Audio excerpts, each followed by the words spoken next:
गणेशाय नमः। सार्थ श्री ज्ञानेश्वरी। जे देशापाशात अडकलेले असतात, जे फक्त इंद्रियांचेच लाड पुरवीत असतात, जे माझ्या कर्माचरणाच्या आज्ञेचे पालन करीत नाहीत, जे माझ्या सांगण्याकडे दुर्लक्ष करतात, ज्यांना माझे सांगणे हे सामान्य वाटते, जे त्या उपदेशाचा उपहास करतात, त्यांची थट्टा करतात, ती व्याजस्तुती आहे असे म्हणावे। अशी व्यक्ती म्हणजे मोहरूपी मद्यप्राशन केलेली, विषयाच्या विषाने बाधित झालेली किंवा अज्ञानाच्या चिखलात खोलवर रुतलेली आहे असे तू समज। प्रेताच्या हातात दिलेले रत्न किंवा जन्मांध व्यक्तीला जास्त प्रकाशाचा काही उपयोग होत नाही, किंवा जसा चंद्रप्रकाशाचा उपयोग हा कावळ्यांना तो काय, त्याप्रमाणे जे मूढ आहेत त्यांना माझा हा विचार, सल्ला, बोध, उपदेश हा जराही पटत नाही। असे मूढ हे तो सल्ला मानत तर नाहीतच, उलट त्याची निंदा नालस्ती करतात, उपहास करतात। ज्याप्रमाणे पतंगाने दिव्याचा, ज्वालेचा तिरस्कार करावा, तसे हे मूढ त्या उपदेशाची निंदा करतात। ज्याप्रमाणे पतंग हा ज्वालेला मिठीत घेण्यास गेल्यावर तो स्वतःच जळून जातो, त्याप्रमाणेच हे विषय वासना भोगणारे जीव अंती स्वतःचा आत्मनाश करून घेतात। त्यासाठी कोण्याही शहाण्या माणसाने केवळ मजा म्हणून सुद्धा या इंद्रियांचे लाड पुरवू नयेत। अरे, असा विचार कर की सापाबरोबर खेळण्यात हित आहे का? वाघाची संगत शेवटपर्यंत टिकेल का? जर एखाद्याने गंमत म्हणून विषप्राशन केले तर त्याचे प्राण वाचतील का? ज्याप्रमाणे खेळता खेळता लागलेली अन भडकलेली आग जशी आटोक्यात आणता येत नाही, त्याप्रमाणे इंद्रियाचे कौतुक म्हणून, लाड म्हणून त्यांचे लाड पुरवले तर तो विषयाग्नी सुद्धा मग आवरता येत नाही। म्हणून हे अर्जुना, जरा नीट विचार करून पहा की या पराधीन म्हणजेच गुणांच्या अधीन असलेल्या अंती नाश पावणाऱ्या देहासाठी विषयभोग मिळवण्याचा उगा आटापिटा तरी का करावा? अनेक यत्न करून, अनेक गोष्टी संपादन करून या देहाचे लालन पालन का करायचे? रात्रंदिवस कष्ट करून मिळालेली धनसंपत्ती खर्ची घालून आपण आपल्या स्वधर्माचा त्याग करून या नाश पावणाऱ्या देहाची जोपासना तरी का करावी? उद्या हे पंचतत्वाचे शरीर शेवटी पंचतत्वातच जाऊन मिळणार आहे, त्यावेळी आपण देहासाठी केलेले श्रम कोठे अन कसे शोधून काढावेत? म्हणून केवळ शरीराचे चोचले पुरवणे म्हणजे खरोखरच हानी आहे, याचा नीट विचार कर अन केवळ त्या इंद्रिय भोगांच्या वरच लक्ष ठेवू नकोस।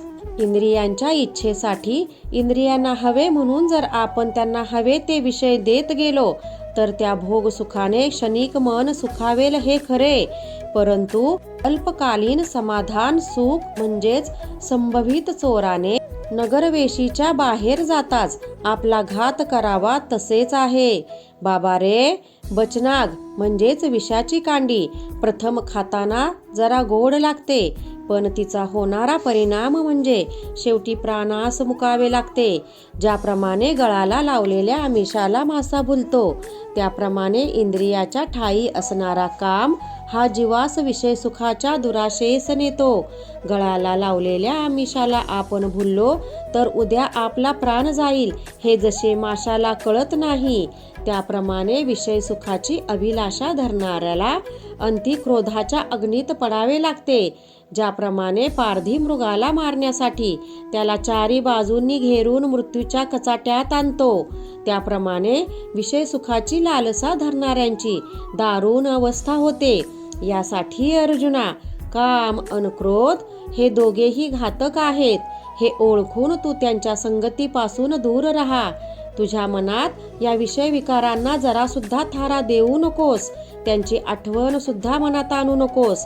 त्यांना प्रयत्नपूर्वक दूर ठेवून तू तुझ्या आत्मज्ञानाचा ओलावा कोणत्याही परिस्थितीमध्ये थोडा सुद्धा कमी होऊ देऊ नकोस। अरे पार्था, हे नीट लक्षात घे की आपला स्वधर्म आचरणासाठी कितीही कठीण असला तरी सुद्धा त्याचा त्याग न करता त्याचेच श्रद्धेने आचरण करणे हेच योग्य आहे। दुसऱ्याचा धर्म दिसायला जरी चांगला असला तरी आपण आपल्याच धर्माचे पालन अवश्य केले पाहिजे। जरी ब्राह्मण दरिद्री असला, अगदी भुकेने व्याकुळ असला, म्हणून त्याने मांसाहार करणाऱ्यांकडे अन्न सेवन करणे हे उचित ठरेल का सांग पाहू? त्याने हे अनुचित कर्म कसे करावे?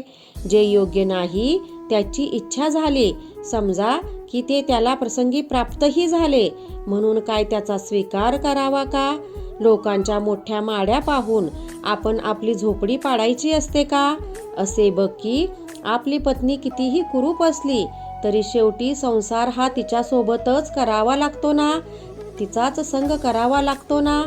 त्याप्रमाणे कितीही वाईट, अवघड अन अगदी अडचणीचा प्रसंग आला, वेळ आली तरी, आपला धर्म आचरायला कितीही त्रास पडला तरी, शेवटी परलोकी तोच धर्म आपल्याला सुख देणारा असतो.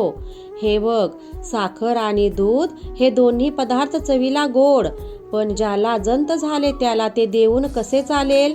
आणि असे असतानाही एखाद्याने ते हट्टीपणाने खाल्ले तर त्याचा काय परिणाम होईल हे तू जाणतोसच.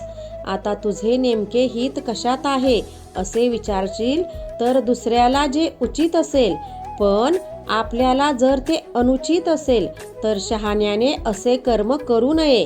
स्वधर्माचे आचरण करत असताना प्रत्यक्ष त्यासाठी स्वतःचा जीव जरी खर्ची घालावा लागला तरी हरकत नाही, कारण त्यामुळे अशा व्यक्तीस इहलोकी अन परलोकीही श्रेष्ठ मानले जाते.